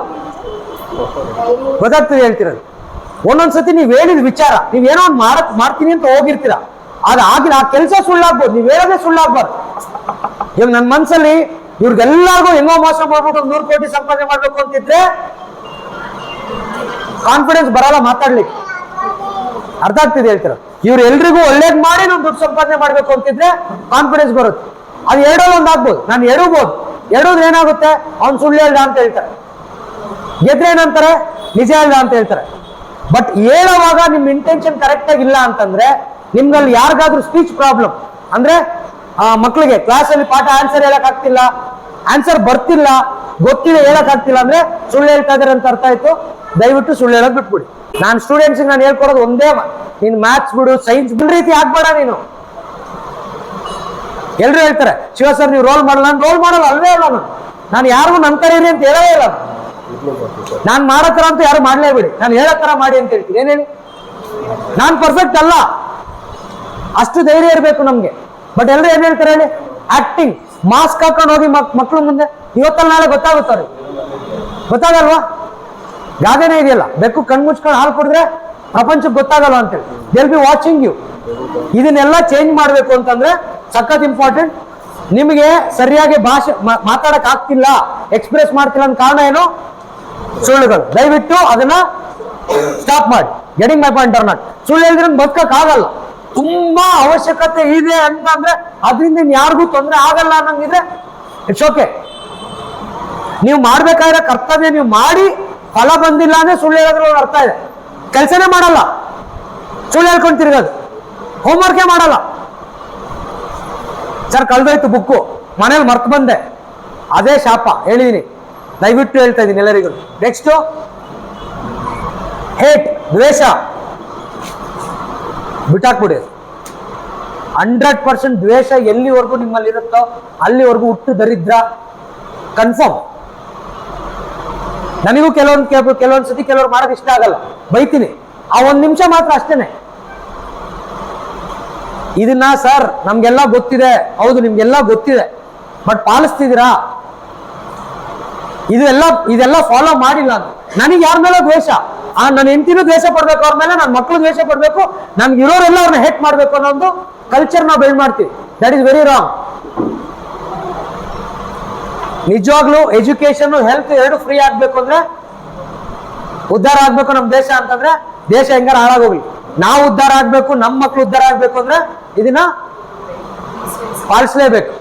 ಅರ್ಥ ಆಗ್ತದೆ? ಹೇಟ್, ದ್ವೇಷ ಪಡಬಾರ್ದು. ಹೇಟ್ ದ ಸಿನ್ ಅಂದ್ರೆ ಒಂದ್ ತಪ್ಪು ಮಾಡ್ತಾರೆ, ಅದ್ರ ಬಗ್ಗೆ ಕೋಪ ಮಾಡ್ಕೊಳ್ಳಿ, ಬೈರಿ. ಫಾರ್ ಎಕ್ಸಾಂಪಲ್, ಕಾರ್ತಿಕ್ಗೆ ನಾನು ಒಂದು 5,000 ಕೊಡ್ಬೇಕು, ಕೊಡ್ಲಿಲ್ಲ. ಹೇ ಶಿವ ನೀನ್ 5,000 ಕೊಡ್ಲಿಲ್ಲ ಕಣ, ನೀನ್ ಸರಿ ಇಲ್ಲ ಅಂತ ಬೈದ್ಬಿಡಿ. ಅದನ್ನ ಇಟ್ಕೊಂಡು ನಾನು ಫುಲ್ ವ್ಯಕ್ತಿತ್ವನ ದ್ವೇಷ ಮಾಡೋದಿದೆಯಲ್ಲ, ಅದು ನನಗೆಲ್ಲ ಡೇಂಜರ್. ಯಾರಿಗೆ ಡೇಂಜರು? ಕಾರ್ತಿಕ್ಗೇನೆ ಡೇಂಜರ್. ಬಟ್ ನಾವೇನ್ ಮಾಡ್ತೀವಿ ಹೇಳಿ, ಟೀಚರ್ ಒಂದ್ ಏಟ್ ಹೊಡೆದ್ರು, ಇಲ್ಲ ಸ್ಟೂಡೆಂಟ್ಸ್ ಏನೋ ತಪ್ಪು ಮಾಡಿದ್ರು, ಆ ಒಂದು ವಿಚಾರಕ್ಕೆ ಮಾತ್ರ ಅವಾಗ ಪನಿಷ್ಮೆಂಟ್ ಕೊಡ್ಬೇಕಾ ಇಲ್ಲ ಫರ್ಗ್ಯೂ ಮಾಡ್ಬೇಕಾ ಹೋಗ್ಬೇಕು. ಅದ್ ಮಾಡಲ್ಲ ನಾವು. ಇಲ್ಲ ಅವ್ರನ್ನ ಬಿಟ್ಟು ದೂರ ಹೊರಟೋಗಿ, ಅದು ಮಾಡಲ್ಲ. ಡೈಲಿ ಅವ್ರ ಜೊತೆನೇ ಇರ್ತೀವಿ, ಅವ್ರನ್ನ ದ್ವೇಷ ಮಾಡ್ತಾ ಇರ್ತೀವಿ. ಲಾಸ್ ಯಾರಿಗೆ? ಏನೇನ್ ಲಾಸು? ಟೈಮ್ ಆಗಲ್ಲ. ಟೈಮ್ ಏನ್ ಲಾಸ್ ಇಲ್ಲ. ಬುದ್ಧಿ ಕೆಲಸ ಮಾಡಲ್ಲ, ಆರೋಗ್ಯ ಕೆಲಸ ಮಾಡಲ್ಲ, ದುಡ್ಡು ಬರಲ್ಲ. ನೆಕ್ಸ್ಟ್ ಶೇಮ್, ನಾಚಿಕೆ. ನಾನು ಕಪ್ಪಗಿದ್ದೀನಿ, ನಾನು ಕುಳ್ಳಗಿದ್ದೀನಿ, ನಾನು ಬಡವ, ನನ್ನ ಹತ್ರ ದುಡ್ಡಿಲ್ಲ, ನನ್ನ ಹತ್ರ ತಿನ್ನಕ್ಕೆ ಅನ್ನ ಇಲ್ಲ, ನಂಗೆ ಮಾತಾಡಕ್ ಬರಲ್ಲ, ನಂಗೆ ಇಂಗ್ಲಿಷ್ ಬರಲ್ಲ, ನಾನು ಓದ್ಸತಿ ಎಲ್ಲೋ ಒಂದು ಬಿಸ್ನೆಸ್ ಮಾಡಿದ್ರೆ ಲಾಸ್ ಆಗ್ಬಿಟ್ಟಿದ್ದೆ, ಬಿಕಾರಿ ಆಗ್ಬಿಟ್ಟಿದೆ, ಬ್ಯಾಂಕಲ್ಲಿ ಲೋನ್ ಕಟ್ಟಕ್ ಆಗಿರ್ಲಿಲ್ಲ. ಶೇಮ್, ನಾಚಿಕೆ. ವಿಜಯ್ ಮಲ್ಯ ಗೊತ್ತಲ್ಲ, ಅವ್ನಿಗಾಗಿದ್ದ ಅವಮಾನ ಯಾರಿಗಾದ್ರೂ ಆಗಿದೆ ಭೂಮಿ ಮೇಲೆ? ಆಯ್ತಲ್ಲ. ಇವಾಗ ಹೆಂಗಿದಾರ ಅಲ್ಲ, ಎಲ್ಲರೂ ಸೆಟ್ಲ್ ಆಗಲಿ. ಹೆಂಗಿದಾರ ಅವ್ರಿಗೆ? ಎಲ್ಲರೂ ಬೈಕಂಡ್ರಿ, ಎಲ್ಲ ಮಾಡಾಯ್ತು, ಅವ್ನ ಆಸ್ತಿ ಎಲ್ಲ ಅರೇಂಜ್ ಮಾಡಿ ದುಡ್ಡೆಲ್ಲ ಇಸ್ಕೊಂಡಾಯ್ತು, ರಿಕವರಿ ಆಯ್ತಾ ದುಡ್ಡು ಫುಲ್ಲು? ಆ ಮನುಷ್ಯನ ಲೈಫಲ್ಲಿ ಏನ್ ಡಿಫ್ರೆನ್ಸ್ ಆಯ್ತಾ? ಸರ್ ನನ್ ಮರ್ಯಾದೆ ಹೊಟ್ಟೋಯ್ತು ಸರ್, ನನ್ ನಾಚಿಕೆ ಸರ್, ಊರ್ಗೇನ್ ಕಾಲಿಡಲ್ಲ ಸರ್. ಡ್ರೋನ್ ಪ್ರತಾಪ್ ನೋಡಿ, ಅವನಿಗೆ ಎಷ್ಟು ಅವಮಾನ ಮಾಡಿದ್ರು. ಅವನು ಅದೇ ನಾಚಿಕೆ ಶೇಮ್ ಏನಾದ್ರು ಇಟ್ಕೊಂಡಿದ್ರೆ ಮತ್ತೆ ವಾಪಸ್ ಬರಕ್ ಆಗ್ತಿರ್ಲಿಲ್ಲ, ಸಾಯ್ಬೇಕಾಗಿತ್ತು. ಇದು ನಿಮ್ಮನ್ನ ಅರ್ಧಕ್ಕರ್ಧ ಡ್ಯಾಮೇಜ್ ಮಾಡೋದಿದೆ. ಶೇಮ್ ಆದ್ರೆ ವಿಲ್ ಪವರ್ ಬರಲ್ಲ. Next guilt. ಗಿಲ್ಟ್ ಅಂದ್ರೆ ಏನು? ನಾನು ಹಿಂಗ್ ಮಾಡ್ಬಿಟ್ಟೆ, ಅವನಿಗೆ ಮಾಡ್ಬಿಟ್ಟೆ, ಹಾಳಾಗೋಯ್ತು, ಏನು ಮಾಡಂಗಿಲ್ಲ, ಫರ್ಗೆಟ್ ಇಟ್, ಗೋ ಫರ್ದರ್.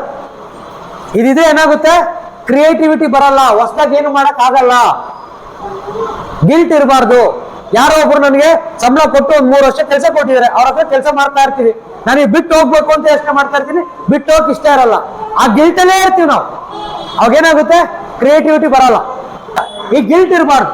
ಮಾಡಿದಾಯ್ತು, ಅರ್ಥ ಆಗ್ತದೆ. ಆ ಗಿಲ್ಟ್ ಪಶ್ಚಾತ್ತಾಪನ ತಲೆಲೇ ಇಟ್ಕೊಂಡು ಇರೋದಲ್ಲ, ಮುಂದಕ್ಕೆ ಮೂವ್ ಆಗ್ಬೇಕು, ಅವಾಗ್ಲೇನೆ ಬೆಳೆಯಕ್ಕಾಗುತ್ತೆ. ನಿಮ್ ಮಕ್ಳಿಗಾಗ್ಲಿ, ಎಜುಕೇಶನ್ ಇರೋ ಸ್ಟೂಡೆಂಟ್ಸಿಗಾಗ್ಲಿ ಫಸ್ಟ್ ಹೆಂಗಿರ್ಬೇಕು ಅಂತ ಹೇಳ್ಕೊಡ್ಬೇಕು. ಒಂದ್ ವೇಳೆ ಅಪ್ಪಿತಪ್ಪಿ ಅವ್ರು ಹಂಗಿಲ್ವಾ, ಅದನ್ನ ಕೂತ್ಕೊಂಡು ಯೋಚನೆ ಮಾಡೋದ್ ಬಿಟ್ಟು ಮುಂದಕ್ಕೆ ಹೋಗೋದು ಹೇಳ್ಕೊಡ್ಬೇಕು. ನೀವ್ ಇಲ್ದೇ ಇದ್ದಿದ್ದ ದಿವಸ ಅವ್ರ ಜೀವನ ನರಕ ಆಗುತ್ತೆ. ಲಾಸ್ಟ್ ಒನ್ ಬಂದ್ಬಿಟ್ಟು ಫಿಯರ್, ಭಯ. ಹೊಟ್ಟೋಯ್ತು, ಎಲ್ಲ ಕಳ್ದೋಯ್ತು, ಏನು ಕಳ್ದೋಯ್ತು. ಈ ಭಯ ಎಲ್ಲಿವರೆಗೂ ಇರುತ್ತೋ ಅಲ್ಲಿವರೆಗೂ ನೀವ್ ಯಾರನ್ನು ನಂಬಕ್ಕಾಗಲ್ಲ. ಶಿವ ಸರ್ನ ನಂಬಿದ್ರೆ ನನ್ಗೆ ಮೋಸ ಮಾಡ್ತಾರೆ, ನಾನು ನಿಮ್ನ ನಂಬಿದ್ರೆ ನನ್ಗೆ ಮೋಸ ಮಾಡ್ತಾರೆ. ಆ ಭಯದಲ್ಲೇ ನಾವ್ ಇದ್ರೆ ಏನಾಗುತ್ತೆ? ಟ್ರಸ್ಟ್ ಬಿಲ್ಡ್ ಆಗಲ್ಲ. ಟ್ರಸ್ಟ್ ಇಲ್ಲ ಅಂದ್ರೆ ಭೂಮಿಯಲ್ಲಿ ಏನು ಕೆಲಸ ನಡೆಯಲ್ಲ. ಅರ್ಥ ಆಗ್ತಿದೆ? ಗೌರ್ಮೆಂಟ್ ಸ್ಕೂಲಿಗೆ ಹಾಕಿದ್ರೆ ಮಕ್ಕಳು ಕಲಿಯಲ್ವೇನೋ ಅನ್ನೋ ಭಯ. ಕಲಿಯಲ್ಲ, ನೀವು ಭಯ ಇಟ್ಕೊಂಡು ಕಲಿಸಿದ್ರೆ. ಒಂದು ಫಿಯರ್ನ ಬಿಡ್ಬೇಕು. ಆ ಫಿಯರ್ನ ಬಿಡ್ಬೇಕಂದ್ರೆ ಏನ್ ಮಾಡ್ಬೇಕು, ಯಾವ ರೀತಿ ಪ್ರಾಸೆಸ್, ಇದನ್ನೆಲ್ಲ ಟ್ರೈನಿಂಗ್ ನಮ್ಮ ಮಕ್ಕಳಿಗೆ ಆಧ್ಯಾತ್ಮದಲ್ಲಿ ಹೇಳ್ಕೊಡ್ಬೇಕಾಗುತ್ತೆ. ನಮ್ದು ಯಾವುದೇ ಕೋರ್ಸ್ಗೆ ನಿಮ್ ಮಕ್ಕಳು ಜಾಯ್ನ್ ಆದ್ರೂ ಕೂಡ ಅವ್ರಿಗೆ ಇದ್ರದ್ದೆಲ್ಲ ಕಂಪ್ಲೀಟ್ ಟ್ರೈನಿಂಗ್ ಇರುತ್ತೆ. ಇದ್ರ ಜೊತೆ ನೀವು ಸಾಫ್ಟ್ವೇರ್ ಹೇಳ್ತೀರಾ, ಕಂಪ್ಯೂಟರ್ ಹೇಳ್ತೀರಾ, ಅವ್ರಿಗೆ ಅವಶ್ಯಕತೆ ಇರೋದೆಲ್ಲ A-Team ಭಗೀರಥ ಯಜ್ಞದಲ್ಲಿ 4 ವರ್ಷಗಳ ಕಾಲ ಟ್ರೈನಿಂಗ್ ಮಾಡ್ತೀವಿ. ಎಷ್ಟು ವರ್ಷ? A-Team ಭಗೀರಥ ಯಜ್ಞ. ಅದೇನ್ ಕೋರ್ಸ್ ಅದು? 14ರಿಂದ 19ನೇ ವರ್ಷ ಹುಡುಗರನ್ನ 7 ಜನದ ಒಂದೊಂದು ತಂಡ ತಗೊಳೋದು ಒಂದೊಂದ್ ಕಡೆ. ಒಬ್ಬೊಬ್ಬರಿಗೆ ಫೀಸ್ ಎಷ್ಟು? 40,000 ಪ್ಲಸ್ GST. ಏನಕ್ಕೆ 40,000 ಪ್ಲಸ್ GST? 20,000 4 ವರ್ಷ ಟ್ರೈನಿಂಗ್ಗೆ, 20,000 ಅವರಿಗೊಂದು ಲ್ಯಾಪ್ಟಾಪ್ ಕೊಡ್ತೀವಿ. ಏನು ಅರ್ಧ ಮನೇಲಿ ಕಂಪ್ಯೂಟರ್ ಇರಲ್ಲ, ಇರೋರಾದ್ರೆ ಬರೀ 20,000 ಫೀಸ್ ಅಷ್ಟೇ. ಅಂದ್ರೆ ವರ್ಷಕ್ಕೆ ಎಷ್ಟಾಯ್ತು ಫೀಸು? 5,000. ತಿಂಗಳಿಗೆ ಎಷ್ಟಾಯ್ತು? 400 ರೂಪಾಯಿ. Getting my point. 4 ವರ್ಷ ಟ್ರೈನಿಂಗ್. ಏನೇನ್ ಮಾಡ್ಕೊಡ್ತೀವಿ ಅವರಿಗೆ? ಆ 7 ಜನ ಮಕ್ಕಳನ್ನ ಒಂದು ಟೀಮ್ ಮಾಡಿ ಅವ್ರದ್ದು ಪರ್ಸನಾಲಿಟಿನ ಅಂಡರ್ಸ್ಟ್ಯಾಂಡ್ ಮಾಡ್ಕೊಳ್ತೀವಿ. ಒಂದು 15ರಿಂದ 16 ಕ್ಲಾಸ್ಗಳು ಅವ್ರದ್ದು ವ್ಯಕ್ತಿತ್ವನ ಅರ್ಥ ಮಾಡ್ಕೊಳಕ್ಕೆ ಆಗುತ್ತೆ. ಇವಾಗ ಫಾರ್ ಎಕ್ಸಾಂಪಲ್ ಇವಾಗ 4 ಜನ ಹೆಣ್ಮಕ್ಳು ಬಂದಿದ್ದಾರೆ, ಒಂದೇ ಗ್ಯಾಂಗ್ ಅವರು. ಅರ್ಥ ಆಗ್ತಿದ್ಯಾ? ಅವ್ರ 4 ಜನ ಒಂದೇ ತರ ಆಲೋಚನೆ ಅಲ್ಲ, ಒಂದೇ ತರ ಅಲ್ಲ. ಬಟ್ 4 ಜನ ಏನ್ ಮಾಡ್ತಾರೆ ಗೊತ್ತಾ? ಅದ್ರಲ್ಲಿ ಯಾರೊಬ್ರು ಏನ್ ಮಾಡ್ತಾರೆ ಅದೇ ಮಾಡ್ತಾರೆ. 3 ಜನ ಇವತ್ತು ಚೆನ್ನಾಗಿರುತ್ತೆ, ಬಟ್ ಇನ್ ಮುಂದಕ್ಕೆ ಹೋಗ್ತಾ ಹೋಗ್ತಾ ಫೇಲ್ ಆಗ್ತಾರ ಅವ್ರು. ಇವಾಗ ಅಂಕಿತ ಇದ್ದಂಗೆ ರಶ್ಮಿ ಇರ್ಬೇಕು, ರಶ್ಮಿ ಇದ್ದಂಗೆ ಶ್ವೇತಾ ಇರ್ಬೇಕು, ಶಿಲ್ಪ ಇರ್ಬೇಕು, ಅಥವಾ ದೀಪಕ್ ಇರ್ಬೇಕು, ಮೊಹಮ್ಮದ್ ಇರ್ಬೇಕು ಅಂತ ಹೇಳಕ್ ಆಗಲ್ಲ. ಅವ್ರವ್ರು ಏನೋ ಅಂತ ಅಸೆಸ್ ಮಾಡಕ್ಕೆ ಒಂದು 3 ತಿಂಗಳು ಬೇಕಾಗುತ್ತೆ. ಎಷ್ಟು ಬೇಕಾಗುತ್ತೆ? ಅಸೆಸ್ ಮಾಡಿ ಅವ್ರನ್ನ ಯಾವ ರೀತಿ ಟ್ರೈನ್ ಮಾಡ್ಬೋದು. ಅವ್ರ ಸ್ಕೂಲ್ ಸಬ್ಜೆಕ್ಟ್ ಅಂತೂ ಆರಾಮಾಗಿ ಕಲಿತಿದ್ದಾರೆ. ಆಲ್ರೆಡಿ ಅವರಿಗೆ ಅದ್ರ ಬಗ್ಗೆ ಒಂದು ಪ್ಲಾನ್ ಕೊಟ್ಟಿರ್ತೀವಿ, ಇನ್ನೂ ಅವ್ರಿಗೆ ಹೆಲ್ಪ್ ಮಾಡ್ತೀವಿ. ಎಕ್ಸಾಮ್ ಟೈಮ್ ಬಂದಾಗ ಕ್ರಾಶ್ ಕೋರ್ಸ್ ಕೂಡ ಮತ್ತೆ ಮಾಡ್ಕೊಡ್ತೀನಿ, ಫ್ರೀ ಆನ್ಲೈನ್ ಕ್ರಾಶ್ ಕೋರ್ಸ್. ಏನ್ ಹೇಳಿ, ಆಫ್ಲೈನ್ ಮಾಡಲ್ಲ ಅದು. ಇಲ್ಲಿ ಮಕ್ಳಿಗೆ ಏನಿದೆ A-team ಬಗ್ಗೆ ಇರುತ್ತೆ ಮಕ್ಳಿಗೆ ಫ್ರೀ ಆನ್ಲೈನ್ ಕ್ರಾಶ್ ಕೋರ್ಸ್ ಮಾಡ್ಕೊಡ್ತೀವಿ. ಓಕೆ, ಅದಿರುತ್ತೆ. ದೆನ್ 3 ವರ್ಷ ಟ್ರೈನಿಂಗ್ ಮಾಡಿ 4ನೇ ವರ್ಷ ಅವ್ರಿಗೆ ಅವ್ರದೇ ಆದಂತ ಒಂದು ಬಿಸ್ನೆಸ್ ನ ಸೆಟಪ್ ಮಾಡ್ಕೊಡ್ತೀವಿ. ಅದ್ರ ಬಗ್ಗೆ ಹೇಳಿದಾರ, ಡೀಟೇಲ್ಸ್ ಕೊಟ್ಟಿದ್ದೀರಾ? ಯಾವ ತರ, ಫಾರ್ ಎಕ್ಸಾಂಪಲ್ ಅವರೊಂದು ಬಟ್ಟೆ ಬಿಸ್ನೆಸ್ ಮಾಡ್ಬೇಕು ಅಂತ ಡಿಸೈಡ್ ಮಾಡ್ತಾರೆ ಅಂತ ಇಟ್ಕೊಳ್ಳಿ. ಆ ಬಟ್ಟೆ ಬಿಸ್ನೆಸ್ ಬೇಕಾಗಿರುವಂತ ಎಲ್ಲಾ ವಿಚಾರಗಳನ್ನ ಟ್ರೈನ್, ನಮ್ದು ಕರ್ನಾಟಕದಲ್ಲಿ ಒಂದು 1120 ಜನ ಟ್ರೈನರ್ಸ್ ಬರ್ತಾರೆ ಟೋಟಲ್. ಅರ್ಥ ಆಗ, ಅವ್ರು ಬೇರೆ ಬೇರೆ ಫೀಲ್ಡ್ ಇಂದ ಅಂತಂದ್ರೆ ಅವ್ರು ಯಾರೋ ಒಂದು ಬಟ್ಟೆ ಇಂಡಸ್ಟ್ರಿ ಇರೋರು ಇರ್ತಾರೆ, ಅಥವಾ ಯಾರಿಗೊಬ್ರಿಗೆ ಫುಡ್ ಇಂಡಸ್ಟ್ರಿ ಬಗ್ಗೆ ಗೊತ್ತಿರೋರು ಇರ್ತದೆ, ಯಾರಿಗೊಬ್ರು ಎಜುಕೇಶನ್ ಇಂಡಸ್ಟ್ರಿ ಇರುತ್ತೆ. ಆ ತರದವರೆಲ್ಲ ಏನ್ ಮಾಡ್ತಾರೆ, ಮಕ್ಕಳಿಗೆ ಟ್ರೈನ್ ಮಾಡ್ತಾರೆ. ಜಾಸ್ತಿ ಇರಲ್ಲ ಕ್ಲಾಸ್ಗಳು, ವಾರದಲ್ಲಿ 3 ಕ್ಲಾಸ್ಗಳು. ಎಷ್ಟು? 1 ಗಂಟೆಗೆ 3 ಕ್ಲಾಸ್ಗಳು, ಮತ್ತೆ 15 ದಿವಸಕ್ಕೆ ಒಂದ್ಸತಿ, ಇಲ್ಲಾಂದ್ರೆ ಸಂಡೇಸ್ ಮಾತ್ರ ಫುಲ್ ಡೇ 8 ಅವರ್ ಕ್ಲಾಸ್ ಇರುತ್ತೆ ಆಫ್ಲೈನ್, ಮಿಕ್ಕಿದೆಲ್ಲ ಆನ್ಲೈನ್. ಕ್ಲಿಯರಾ? ಮತ್ತೆ ಈ ಮಕ್ಕಳಿಗೆ ಇನ್ನೊಂದು ಆಪರ್ಚುನಿಟಿ ಏನಂತಂದ್ರೆ, ಯಾರು A-team ಭಗೀರಥ ಯಜ್ಞದಲ್ಲಿ ಇರ್ತಾರೋ ಅವರಿಗೆ ಇನ್ ಮುಂದಕ್ಕೆ ಎಜುಕೇಶನ್ಗೆ ಏನು ಎಕ್ಸ್ಪೆನ್ಸಸ್ ಖರ್ಚು ಮಾಡಕ್ ಬೇಕಾಗಿಲ್ಲ. Parents, all their education expenses will be taken care by the ವಿಶ್ವಗ್ರ.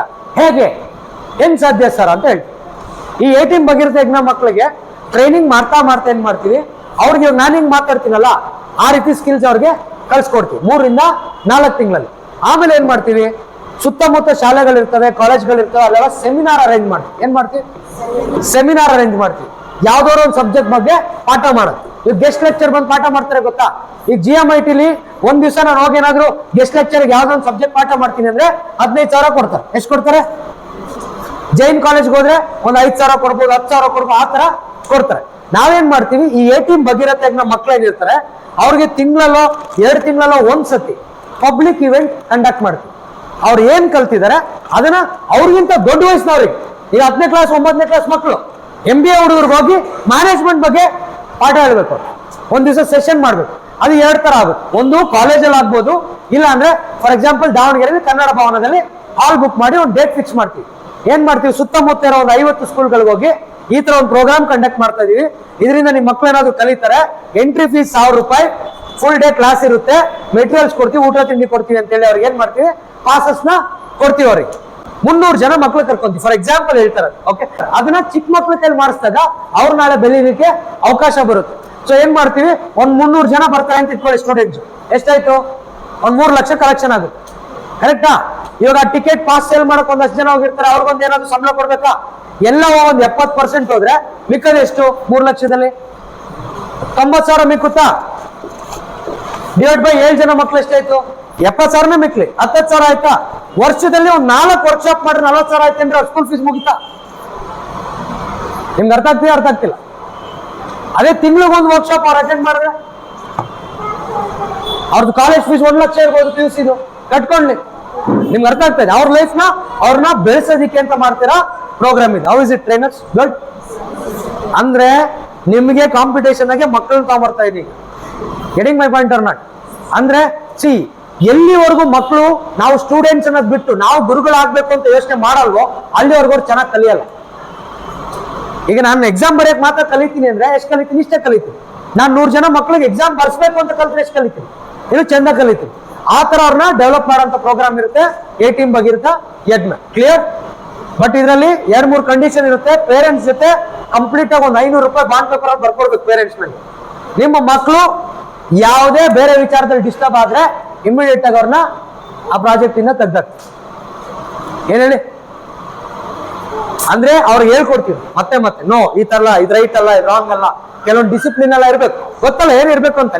ನನಗಿಂತ ಜಾಸ್ತಿ ನಿಮ್ಗೆ ಗೊತ್ತಿರುತ್ತೆ. ಆ ರೂಲ್ಸ್ ನಾವು ಹಾಕ್ತೀವಿ. ಒಂದ್ ವೇಳೆ ಮಕ್ಕಳು ರಿಪೀಟೆಡ್ ಆಗಿ ಏನಾದ್ರು ಕಲಿತಿಲ್ಲ, ಅದಕ್ಕೆ ನೀವು ಎನ್ಕರೇಜ್ ಮಾಡ್ತಿದ್ದೀರಾ? ಯಾರು? ಪೇರೆಂಟ್ಸ್. ಈಗ ಏನೋ ಒಂದು ಸಮಸ್ಯೆ ಇದೆ, ನಾವು ಬಂದು ಹೇಳ್ತೀವಿ ನಿಮ್ಮ ಮಗುಗೆ ಸಮಸ್ಯೆ ಇದೆ ಅಂತ, ನೀವು ಅದನ್ನ ಎನ್ಕರೇಜ್ ಮಾಡಿದ್ರೆ ಆ ಕಾಂಟ್ರಾಕ್ಟ್ ಕ್ಯಾನ್ಸಲ್ ಆಗುತ್ತೆ. ಆ ಮಗುನ A-team ಭಗೀರಥ ಯಜ್ಞ ಆಚೆ. ಕ್ಲಿಯರ್?